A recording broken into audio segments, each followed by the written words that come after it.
ये कहानी है मोहनलाल की, जो अपनी पत्नी सीता और माँ लीला के साथ रहा करता था।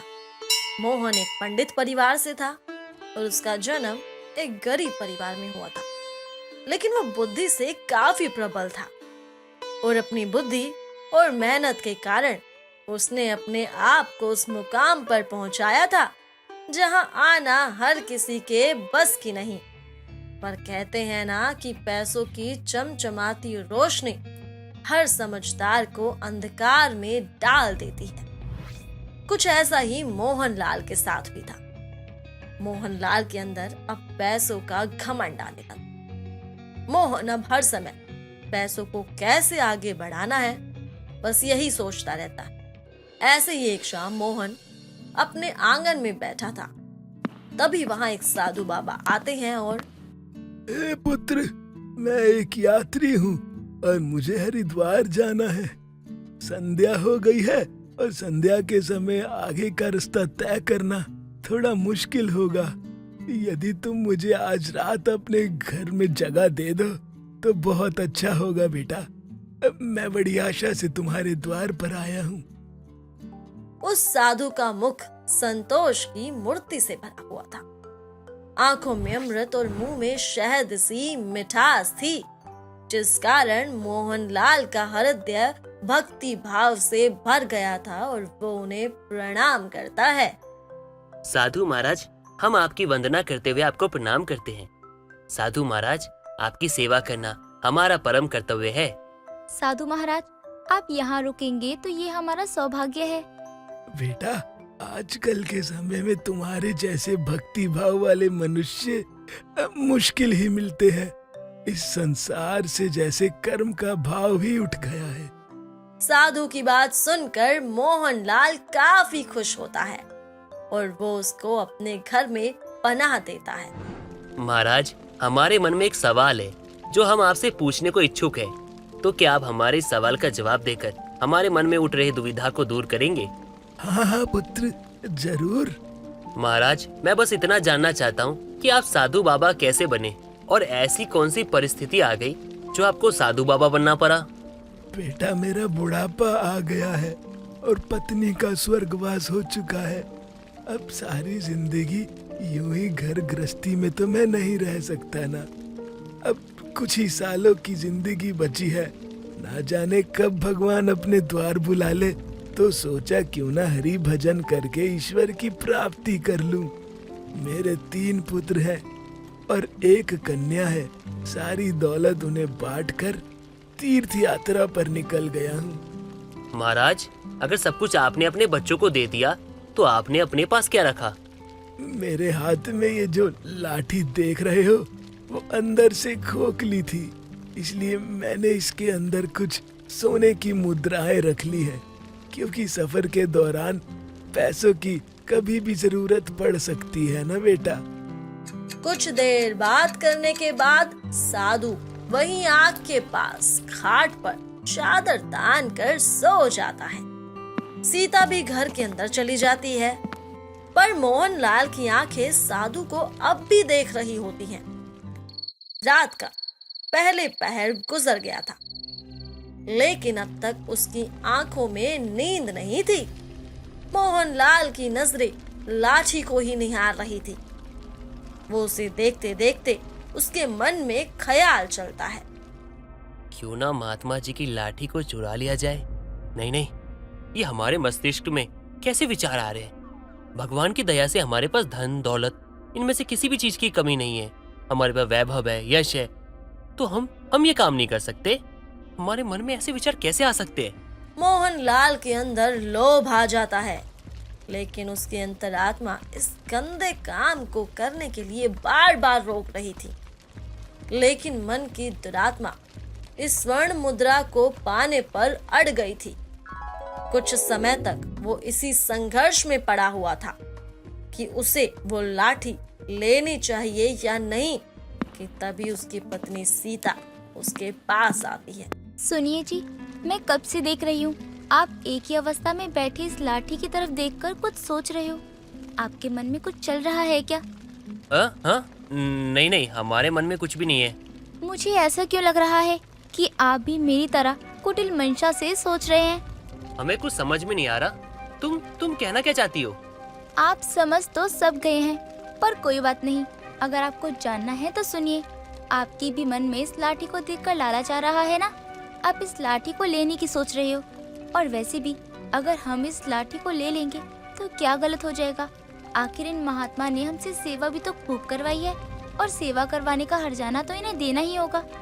सीता, मैं बहुत बड़ी दुविधा में फंस चुका हूँ। मुझे कुछ समझ में नहीं आ रहा। एक तरफ मेरा कर्तव्य कहता है कि अतिथि की सेवा करूं, और दूसरी तरफ मेरा मन मुझसे ये कह रहा है कि मैं पाप करूं। मुझे कुछ समझ में नहीं आ रहा कि मैं क्या करूं। अगर हम पाप करते हैं तो हम कभी खुद को माफ नहीं कर पाएंगे। नहीं, हमें ऐसा नहीं करना चाहिए। ये आप कैसी बेफिजूल की बातें कर रहे हो? वैसे भी इनकी उम्र ढल चुकी है। कब कहाँ ये लुढ़क जाएं, किसी को कुछ नहीं पता। और तो और अब ये अनाथ है, और ये अब अपने अंतिम समय बिता रहे हैं, और ये अपने अंतिम समय बिताने के लिए हरिद्वार जा रहे हैं। मैं तो कहती हूँ कि अपने मन को मारना बहुत बेकार है। इसलिए आप इस स्वर्ण मुद्रा को ले लो। मुझे भी ऐसा ही लगता है कि भगवान भी यही चाहते हैं, तभी ये महात्मा हमारे यहाँ पधारे हैं। कहते हैं ना, जो होता है अच्छे के लिए होता है। हो सकता है इन महात्मा का यहाँ आना कोई संकेत हो। हाँ, ऐसा हो सकता है। तुम सही कह रही हो। इस तरह मोहनलाल के लालच ने उसके कर्म और धर्म को हरा दिया। मोहनलाल ने वो लाठी उठा तो ली, लेकिन उसके हाथ पैर कांपने लगे थे। रुक जा मोहनलाल, क्या करने जा रहे तू? ये तेरा कर्तव्य नहीं है। तू अपने कुल का, अपने पूर्वजों का नाम इस तरह से मिट्टी में नहीं मिला सकता। तुझे ऐसा काम नहीं करना चाहिए। ये काम तुझे शोभा नहीं देता। मत कर इसे। क्या हुआ जी? चलिए। मोहनलाल के लोभ ने सच्चाई और उसके कर्तव्य को दबा दिया। वो दोनों मियाँ बीवी उस लाठी को अपने कमरे में ले जाते हैं और उस लाठी का ऊपरी हिस्सा खोल उसके अंदर की स्वर्ण मुद्राएं निकालकर उसे मामूली सिक्कों से भर देते हैं। अगली सुबह साधु मोहनलाल और उसकी पत्नी से विनम्रता से आज्ञा लेता है और वहां से अपनी अगली यात्रा के लिए जाने को कहता है। लेकिन अभी भी मोहनलाल का दिल धड़क रहा था। उसे डर था कि कहीं साधु को शक ना हो जाए, जिस कारण उसका चेहरा डर से पीला होता जा रहा था। लेकिन साधु को उस पर शक नहीं होता। अब अंतिम विदाई देते वक्त मोहनलाल साधु के पैर छूता है और महात्मा जी, हमारी कोई संतान नहीं है। अगर आप हरिद्वार जा रहे हो तो आप भगवान से प्रार्थना कीजिएगा कि वो हमें संतान का सुख दे दे। हो सकता है आपकी प्रार्थना भगवान स्वीकार करे और हमें संतान का सुख प्राप्त हो। मोहनलाल की बात सुनकर साधु एक मंद मुस्कान से उसकी तरफ देखते हैं और वो सुनेगा या नहीं ये तो उसी के हाथ में है, लेकिन मैं तुम्हें आशीर्वाद देता हूँ कि वो तुम्हें और तुम्हारी पत्नी को जल्द ही एक संतान दे दे। साधु की बात सुनकर मोहनलाल के सिर से एक बहुत बड़ा बोझ हट जाता है। तो वहीं वो साधु भी कुछ ही देर में आंखों से ओझल हो जाते हैं। मोहनलाल अब खुश था कि साधु ने उसे आशीर्वाद दिया है, लेकिन वो इस चोरी के फल से नहीं बच सकता था। ये बात मोहनलाल भी भली भांति जानता था। ऐसे ही समय बीतता है, लेकिन मोहनलाल का मन अब उस चोरी से अशांत रहने लगा था। ऐसे ही एक दिन वो अपने कमरे में लेटा कुछ सोच रहा था कि तभी उसकी माँ लीला उसके पास आती है और अपने बेटे को इस तरह से शांत देख उससे कहती है, मोहन बेटा, मैं कई दिनों से देख रही हूँ, तू ना तो किसी से बात कर रहा है और ना ही हम लोगों के बीच में बैठ रहा है। क्या बात है बेटा? कोई बात है तो मुझे बता। कुछ नहीं माँ, बस यूं ही। अच्छा माँ, आप मान लीजिए हमने कभी किसी के साथ बुरा किया हो तो क्या हमें उसका हर्जाना भुगतना पड़ेगा? हाँ बेटा, भले ही कलयुग हो, लेकिन आप जैसे कर्म करते हो आपको वैसा ही मिलता है। इसलिए कहते हैं अपने कर्म अच्छे रखो। माँ, अगर हमने ना चाहते हुए किसी के साथ गलत किया हो तो भी क्या वो गलत है? बेटा, जैसी करनी वैसी भरनी। लोग जैसा करते हैं वो वैसा ही भरते हैं। इसलिए कहते हैं अपने कर्म किए जा, फल की चिंता मत कर। पर मुझे ये समझ नहीं आ रहा कि तू ये सब क्यों पूछ रहा है। कोई बात है क्या बेटा? नहीं माँ, कुछ नहीं, ऐसा ही मन में विचार आया तो पूछ लिया आपसे। इतना बोलकर मोहनलाल अपने कमरे से बाहर की तरफ चला जाता है और आंगन में जाकर बैठ जाता है। ये देख लीला अपनी बहू के पास जाती है और सीता बहू, मैं काफी समय से देख रही हूँ मोहन काफी परेशान है। तुम दोनों के बीच में सब ठीक तो है ना? हाँ माँ जी, हमारे बीच तो सब कुछ ठीक है, पर उन्हें क्या हुआ है इस बात से तो मैं भी अनजान हूँ। मेरे ख्याल से तुझे उससे बात करनी चाहिए। आप सही कह रही हो माँ जी, मैं समय देखकर उनसे बात करने की कोशिश करूंगी। मोहनलाल अब अकेले अकेले रहने लगा था। गांव का कोई भी इंसान उससे मिलने आता तो मोहनलाल उससे बात ना करता और ना ही समय व्यतीत करता। ऐसे ही एक रात मोहनलाल अपने बिस्तर पर लेटा हुआ था कि तभी वहां पर सीता आती है और मैं आपको काफी टाइम से देख रही हूँ, आप काफी चुप चुप रहते हो, आखिर हुआ क्या है? सीता, तुम तो जानती हो ना, हमने चोरी करी है, वो भी एक साधु महाराज से, जिनके पास कुछ भी नहीं बचा था। हमने पाप नहीं किया, हमने महापाप किया है, जिसकी सजा हमें मिलेगी, क्योंकि जो जैसा कर्म करता है ना, उसे वैसा भरना भी पड़ता है। अरे ये आप कैसी बात कर रहे हो? सीता, हमने चोरी की है और इस बात का डर मुझे सता रहा है। हमें किसी ने नहीं देखा कि हमने चोरी की है, लेकिन भगवान ने सब देखा है।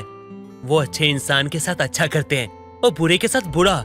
हमने जो कर्म की है उसकी सजा आज नहीं तो कल वो हमें देगा, क्योंकि उसकी लाठी में आवाज नहीं होती, लेकिन वो लोगों को उसकी सजा देता है। हमने किसी के साथ गलत किया है तो हमारे साथ भी गलत होगा, बस हमें समय आने का इंतजार करना होगा। मुझे इसी बात का डर सता रहा है कि क्या सजा मिलेगी हमें।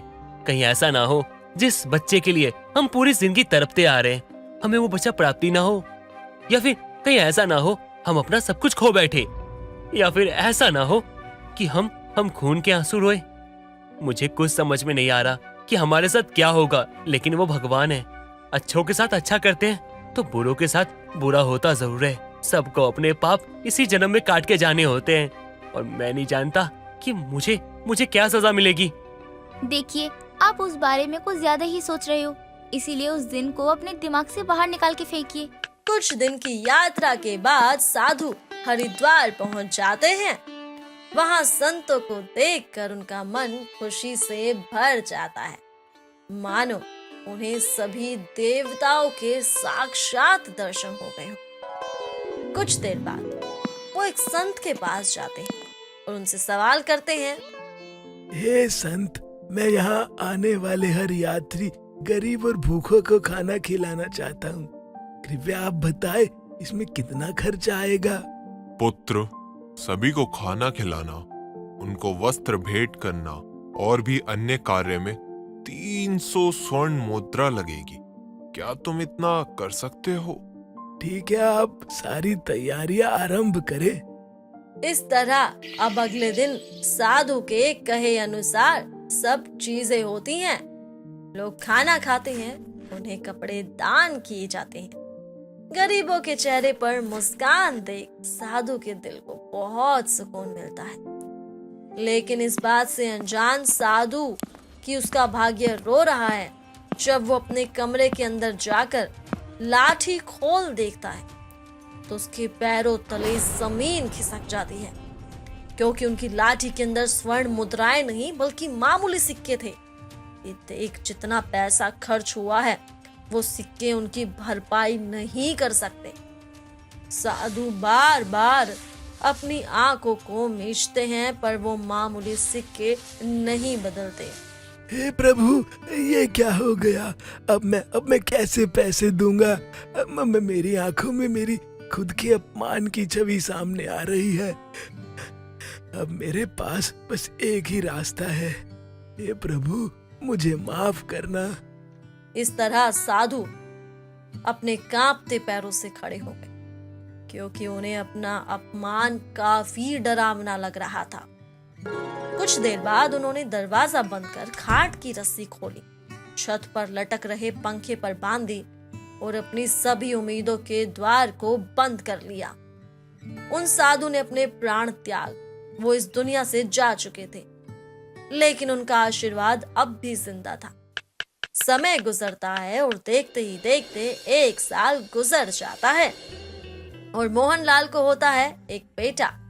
मोहनलाल बहुत खुश था, पर बीच बीच में उसको साधु के साथ किया धोखा बार बार याद आने लगता। ऐसे ही एक दिन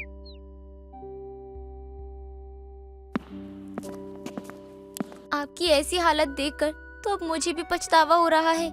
सोच रही हूँ काश हमने महात्मा की मुद्राएं ना ली होती। अब पछतावत होत का, जब चिड़िया चुग गई खेत। सीता मेरी अंतरात्मा मुझे धिक्कारती है दिन रात और कहती है कि तूने ये क्या कार्य किया, तुझे ऐसा नहीं करना चाहिए था। लेकिन अभी भी ज्यादा देर नहीं हुई है। हम एक काम करते हैं, हम साधु महाराज को ढूंढकर उनकी मुद्राएं उन्हें वापस कर देते हैं। हाँ, फिर सब सही हो जाएगा, वरना कहीं कोई अनर्थ ना हो जाए। लेकिन कैसे? 1 साल गुजर गए हैं और हम जानते भी नहीं हैं कि अब वो कहाँ है। साधु बाबा ने कहा था कि वो हरिद्वार जा रहे हैं। एक काम करता हूँ, मामा से बात करता हूँ, हो सकता है मामा उन्हें खोज ले, क्योंकि मामा तो हरिद्वार में ही रहते हैं। इस तरह मोहनलाल अपने मामू को फोन करता है और उन्हें सारी बात बताकर फोन रख देता है।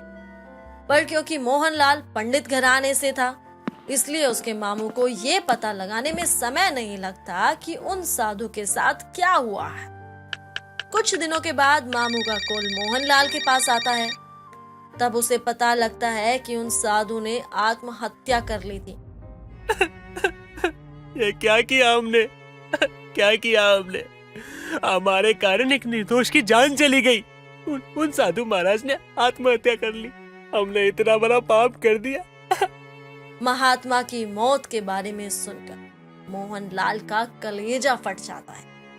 अब उसे बहुत पछतावा होता है। समय गुजरता है और गुजरते समय के साथ मोहनलाल के बेटे को एक गंभीर बीमारी घेर लेती, जिसके बाद मोहनलाल अपनी आधी संपत्ति अपने बेटे के इलाज में लगा देता है। पर फिर भी उसका बेटा ठीक नहीं होता और बहुत जल्द उसका बेटा स्वर्ग सिधार जाता है। इस तरह मोहनलाल और सीता को उनके कर्मों की सजा उनका बेटा खोकर मिली थी।